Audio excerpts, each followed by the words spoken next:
सास विद्या जी आज भी रूठी हुई थी और खाना नहीं खा रही थी। राखी कितनी बार तो उन्हें मना चुकी थी पर वो थी कि मान ही नहीं रही थी। कहा ना एक बार तुझे कि मुझे खाना नहीं खाना है, एक बार सुनाई नहीं देता तुझे, अब मेरे पास आने की जरूरत नहीं है, तू ही खाती रह तेरा खाना। अरे वो कह रही है कि खाना खा लो तो खा क्यों नहीं लेती हो?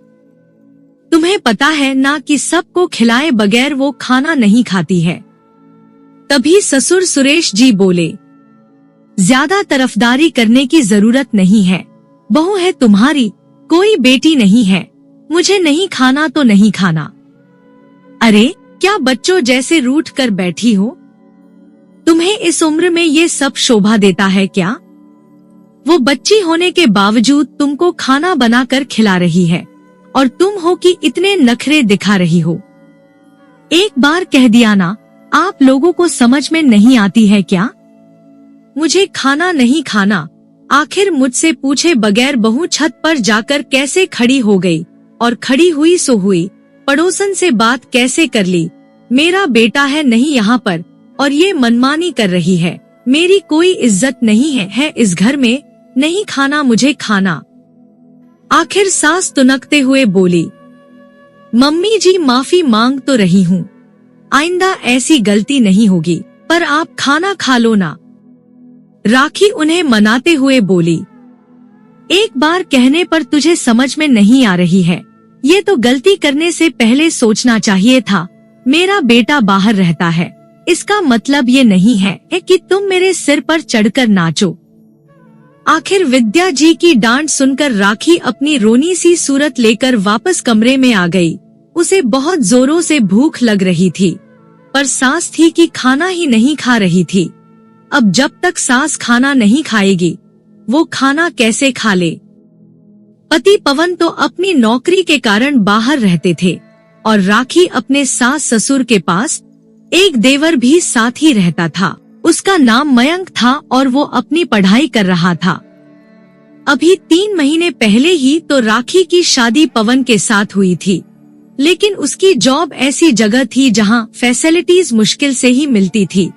इस कारण वो राखी को ले जा नहीं सका, पर अपनी इस 3 महीने की शादी में वो अपनी सास से जरूर परेशान हो चुकी थी। राखी की आदत थी कि वो खाना बनाकर सबको खिलाकर ही खाना खाती थी, लेकिन सास तो छोटे बच्चों की तरह छोटी छोटी बातों पर रूठ कर बैठ जाती थी और फिर खाना नहीं खाती थी। इस कारण से कई बार राखी भी भूखी रह जाती थी, फिर देर से खाती तो भूख तो खत्म चुकी होती।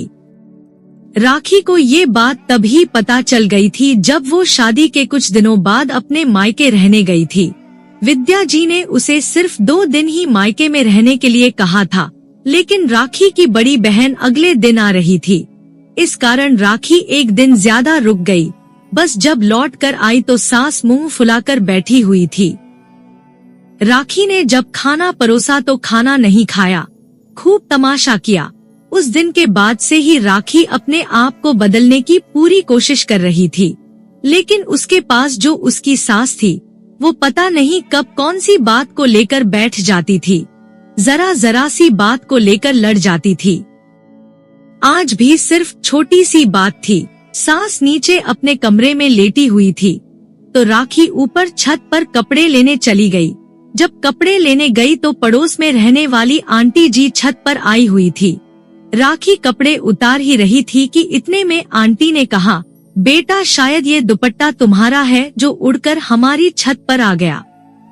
दुपट्टे को देखकर राखी ने कहा, ये तो मेरा ही दुपट्टा है।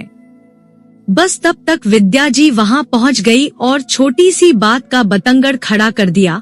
वहाँ तो कुछ नहीं बोली, पर नीचे आकर शुरू हो गई, मुझसे पूछे बगैर छत पर गई तो गई कैसे? और फिर पड़ोसन से बात करने की क्या जरूरत थी? क्या वहाँ खड़ी होकर हमारी बुराइयां कर रही थी? खैर, इतने मनाने के बावजूद भी सास नहीं मानी तो राखी अपने कमरे में आ गई और बिना खाना खाए सो गई। दूसरे दिन विद्या जी मंदिर दर्शन करने के लिए गई हुई थी। तब ससुर जी ने राखी को बुलाया और कहा, बेटा तू कब तक अपनी सास की मनमानी को सहती रहेगी? उसका तो शुरू से ही यही तमाशा रहा है। अगर उसके मन की मर्जी का नहीं होता तो वो खाना पीना छोड़कर मुंह फुलाकर बैठ जाती थी। अगर तू उसे मनाने में ही रह गई तो जिंदगी भर तू आधे से ज्यादा टाइम तो भूखी ही रह जाएगी। ससुर जी की बात सुनकर राखी बोली, पर पापा जी मैं भी क्या करूं? आदत है मेरी, जब तक मम्मी जी और आप लोग खाना नहीं खा लेते मुझसे खाना खाया नहीं जाता। बेटा एक बात कहूं, बुरा मत मानना, संस्कार अपनी जगह है और ऐसी मनमानी अपनी जगह।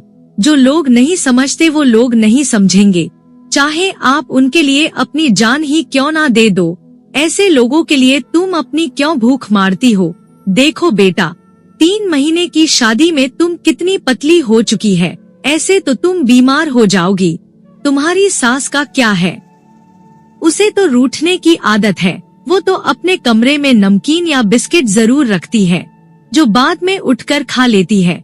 पर तुम्हारे शरीर में बीमारी लग गई तो वो तुम्हें ही अकेले भुगतनी है, सास तो सेवा नहीं करेगी। फिर मैं क्या करूं पापा जी, मुझे तो कुछ समझ में ही नहीं आता। राखी ने पूछा। देखो बेटा, तुम वही करो जो हमने किया था। जब भी तेरी मम्मी जी रूठ कर बैठे तुम उन्हीं के सामने बैठकर खा पी लिया कर। 1 बार रूठेगी, 2 बार रूठेगी, तीसरी बार में अपने आप ही फिर रूठना छोड़ देगी। ऐसे लोगों का रूठना क्या मनाना क्या, समझ रही हो ना मेरी बात? आखिर ससुर जी की बात राखी को समझ में आ गई। 2 दिन बाद सासू माँ ने पनीर की पकौड़ियाँ बनाने के लिए कहा, लेकिन पनीर तो घर में था ही नहीं और बाहर बारिश हो रही थी तो पनीर लेने कोई गया नहीं। तो ससुर जी के कहने पर पालक और गोभी की पकौड़ियाँ बना ली। जब राखी ने विद्या जी को पकौड़ियाँ परोसी तो पकौड़ियाँ अपनी मर्जी की ना देखकर वो रूठ कर बैठ गई।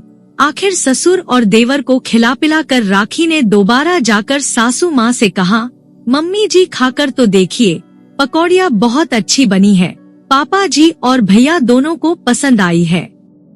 मुझे नहीं खाना तेरी पकौड़ियाँ। जब तुझे कहा था कि पनीर की पकौड़ी बना ले तो बेवजह पालक और गोभी भी पकौड़ी क्यों बनाई? यही इज्जत है तेरी नजरों मेरी। मैं तो नहीं रखती ये पकौड़ी अपने मुंह पर मम्मी जी, जो चीज घर में थी ही नहीं वो मैं कहाँ से लाती? मुझे नहीं पता, पर तूने मेरी बात मानी क्यों नहीं? राखी ने इसके आगे कुछ नहीं कहा। अंदर रसोई में गई, गैस बंद की और वही सासू माँ के लिए परोसी हुई पकौड़ियों की प्लेट लेकर बाहर आकर खाने बैठ गई। राखी के इस कदम की विद्या जी को बिल्कुल उम्मीद नहीं थी।